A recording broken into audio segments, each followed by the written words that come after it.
Okay, so this is how a guitar is going to sound like when the sound can just freely travel through the air.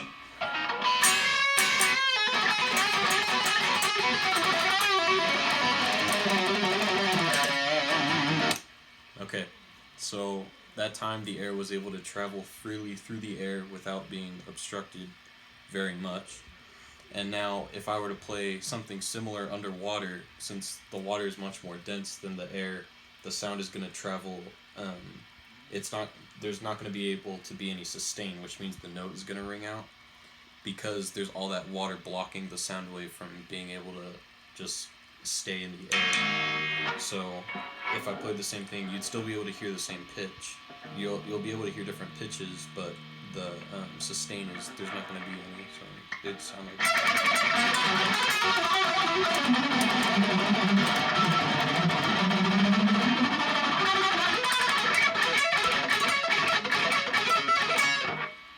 So it'd be something like that.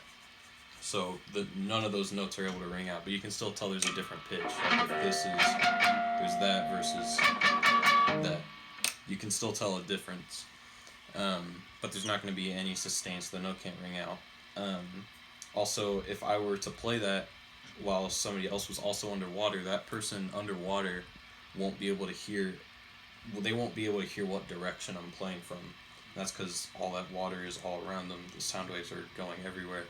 They're not going to be able to pinpoint exactly which direction I'm coming from, and they could probably also hear from very far away because the speed of the sound is 5 times faster in the water than it is in the air.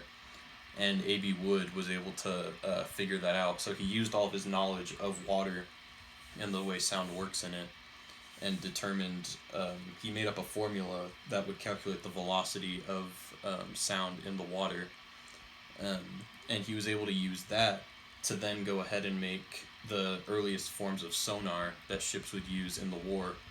And so they would shoot sound waves at just a random part of the water, and then if they got, depending on how long it would take for them to get sound waves back, knowing the speed of the water or knowing the speed of the sound in the water, they could then determine how far away something was that was pinging back towards them.